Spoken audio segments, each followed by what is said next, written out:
filmi? Tani, vitin e kaluar, domethënë, ose si të them unë duke kërkuar këto herë gjeta dokumentin që i ka dërguar Stalinit Shërbimi sekret rus, atëherë nuk ishte as KGB, se KGB-ja është krijuar në 54, domethënë ka marrë emrin. Që i informojnë për bandat që hidhen në Shqipëri që hodhen 49-ën. Po i thonë, domethënë, pavarësisht se këtu thuhet që nuk ka shumë, ata i thonë që në datën kaq dhe japin me data, domethënë.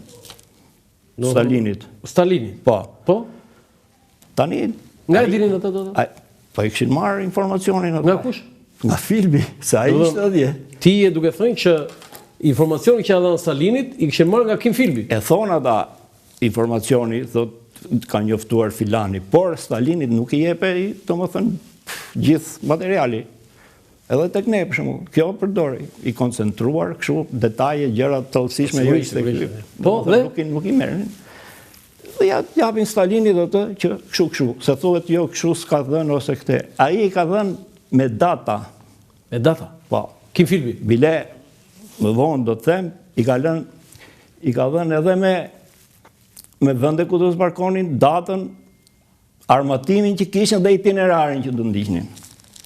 Janë të shkruara.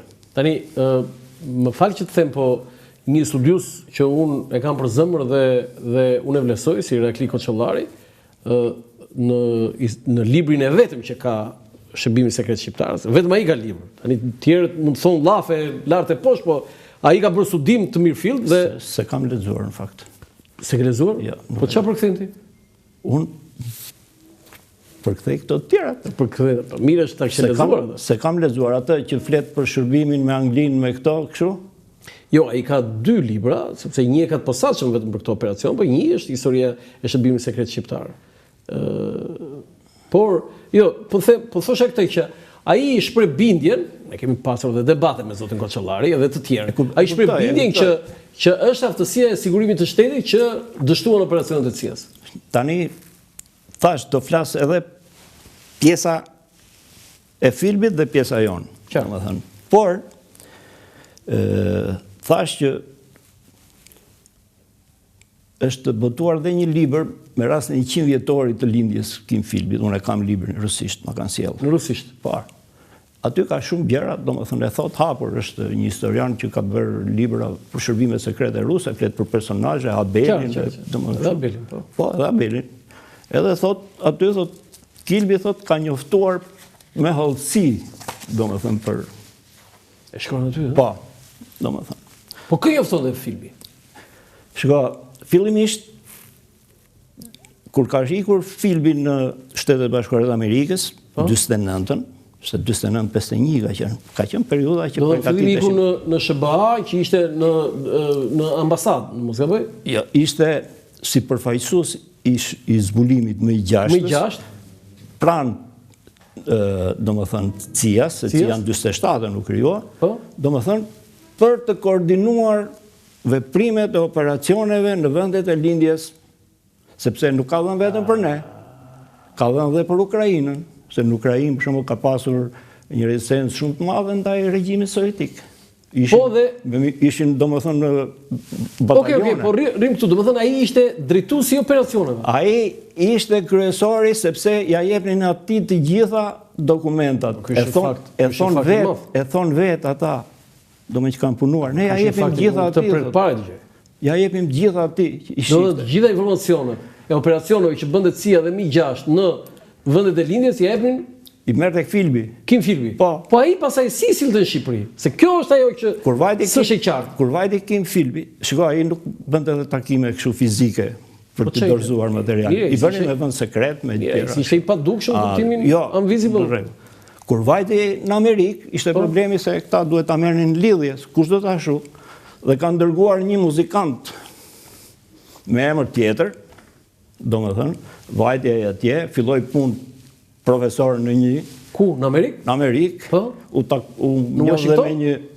njoh dhe me një femër që kishte një shkollë baleti, domethënë. Balerin? Ajo, edhe të dy dhe bile ai atij kanë dhënë $25,000 atëre vetëm për këtë punë. Po domethënë $25,000 në 49 ishin shumë. Si 250.000 sot. Nuk di unë tani, nuk i bëjt ato. Edhe ai ka vajtur e ka takuar. Por, kishte i problem, thot, do më thënë, që thot ai njeri që shkruan ai Modini, ka bërë dhe ai një libër, Shokët e mi të Cambridge-it që Shokët e ka. Do më thënë, shkonte linja, nuk shkonte direkt që aty, shkonte në Londër, nga Londra, do më thënë, në Moskë. Në Moskë. Po, kështu jepeshin. Tani, për t'ja shpjeguar njerëzve, do më thënë, Kim Philby, si i M6-s, shkojnë në Washington, kishte informacionet, ishte qendra informacionet të gjitha operacionet në lindje. Nga aty që në Londër, nga Londra në Moskë, tani këtu në Tiranë si vinin? Tirani vinin kështu, do më thënë, i dërgonin sovjetikët, por nuk dërgonin me shkrim, e këshin të ndaluar. Po si dërgonin me gojë? Vetëm i merrin këshilltarët e tyre, se sepse ka pas këshilltar. Gjithë ata që na ndjekin, këshilltarët sovjetik në 49 edhe vitet 50 ishin shesh këtu, ë? Mbas prishjes me Jugosllavin, kanë ardhur këshilltarët sovjetik. Sa kanë ardhur Ministrinë e Brendshme?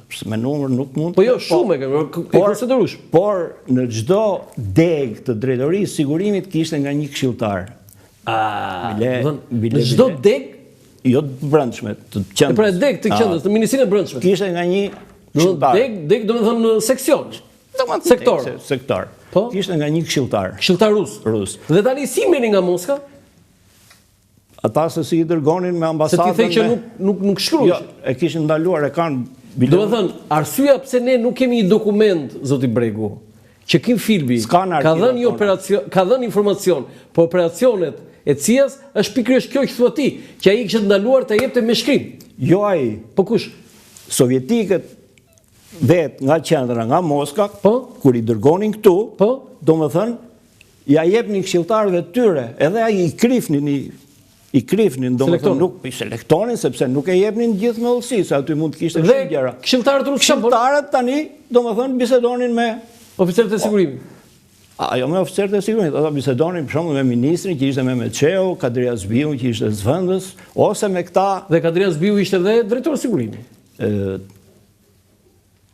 Do më thënë, nuk më kujtohet mirë, po për shembull ai që merrej me këto bandat me këto ishte